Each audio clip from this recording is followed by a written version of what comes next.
From translation, Net New English Translation. This 278th day of the year. Today we are reading passages Matthew 9 to 10.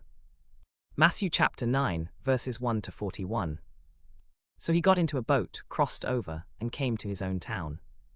Just then some people brought to him a paralytic lying on a stretcher. When Jesus saw their faith, he said to the paralytic, "Take heart, son, your sins are forgiven." Then some of the experts in the law said to themselves, "This fellow is blaspheming." When Jesus knew their thoughts, he said, "Why do you think evil things in your hearts? For which is easier to say, 'Your sins are forgiven,' or to say, 'Stand up and walk'?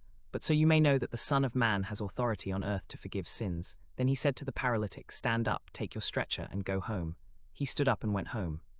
When the crowd saw this, they were awestruck and glorified God, who had given such authority to men.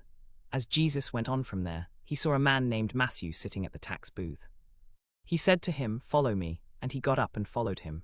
While he was reclining at the table in the house, many tax collectors and sinners came and were reclining with Jesus and his disciples.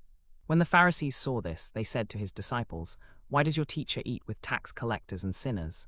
But when Jesus heard this, he said, "Those who are healthy don't need a physician, but those who are sick do. Go and learn what this means. I want mercy and not sacrifice, for I did not come to call the righteous but sinners." Then John's disciples came to him saying, "Why do we and the Pharisees fast often, but your disciples do not fast?" Jesus said to them, "The wedding guests cannot mourn while the bridegroom is with them, can they? But the days are coming when the bridegroom will be taken from them, and then they will fast. No one puts a piece of unshrunk cloth on an old garment, for the patch tears away from the garment, and a worse tear results. Nor do people put new wine into old wineskins, otherwise the skins burst, and the wine spills out, and the skins are ruined.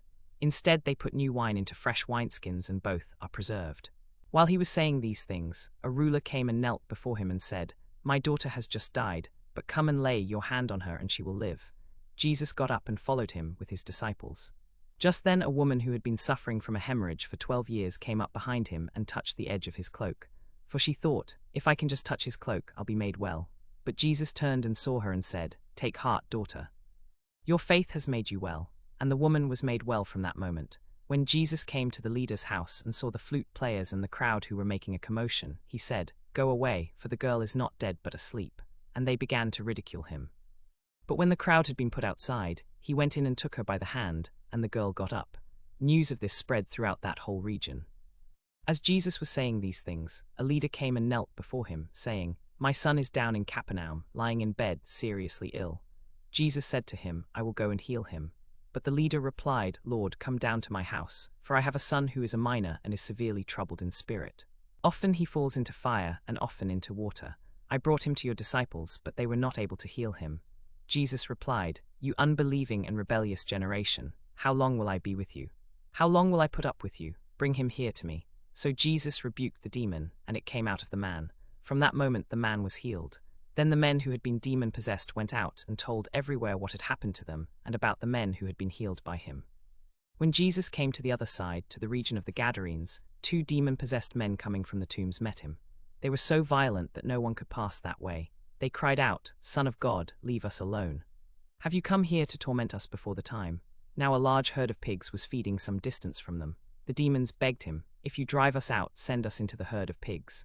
Jesus said to them, "Go." So they came out and went into the pigs, and the herd rushed down the steep slope into the lake and drowned in the water. Now those who tended the pigs fled, and went into the town and reported everything, including what had happened to the demon-possessed men. Then the whole town went out to meet Jesus. When they saw him, they begged him to leave their region. Matthew chapter 10, verses 1 to 42. Jesus called his 12 disciples and gave them authority to drive out unclean spirits and to heal every disease and sickness. These are the names of the 12 apostles. First, Simon, who is called Peter, and Andrew his brother, James the son of Zebedee and John his brother, Philip and Bartholomew, Thomas and Matthew the tax collector, James the son of Alphaeus and Thaddeus, Simon the zealot and Judas Iscariot who betrayed him. Jesus sent out these 12 in pairs. He gave them authority over unclean spirits. He instructed them to take nothing for the journey except a staff, no bread, no traveling bag, no money. Do not go among the Gentiles or enter any town of the Samaritans. Go instead to the lost sheep of the house of Israel. As you go, proclaim the message of the kingdom and heal people who are sick, raise the dead, make lepers clean, and drive out demons. Freely you received, freely give. Do not acquire gold, silver, or copper for your money belts, or a bag for your journey, or an extra shirt, or sandals, or a walking stick, for the worker deserves his provisions. When you enter any town or village, find out who is worthy and stay there until you leave. When you enter the house, give it your greeting. If the house is worthy, let your peace come on it, but if it is not worthy, let your peace return to you. And if any place will not welcome you or listen to your message, shake the dust off your feet as you leave that place.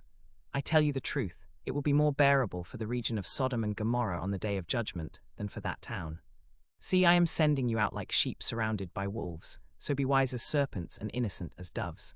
Be on your guard against people, for they will hand you over to councils and flog you in their synagogues. You will be brought before governors and kings because of me, as a witness to them and the Gentiles. But when they hand you over, do not worry about how or what you are to say, for what to say will be given you in that hour, for it is not you speaking, but the Spirit of your Father speaking through you.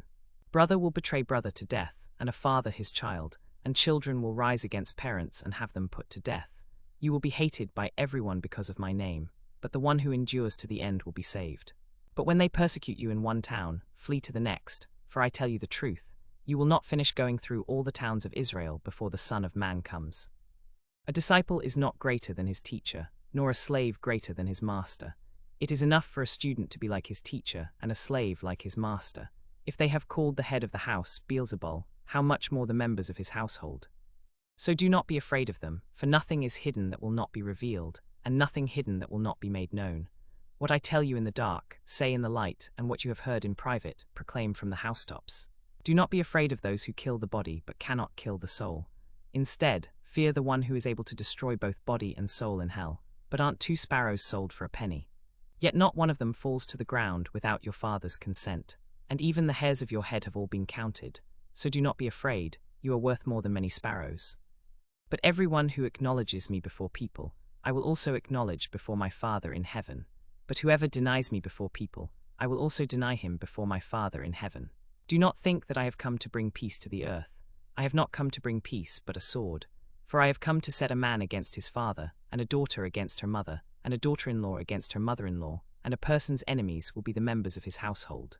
If anyone wants to follow after me, let him deny himself, take up his cross, and follow me.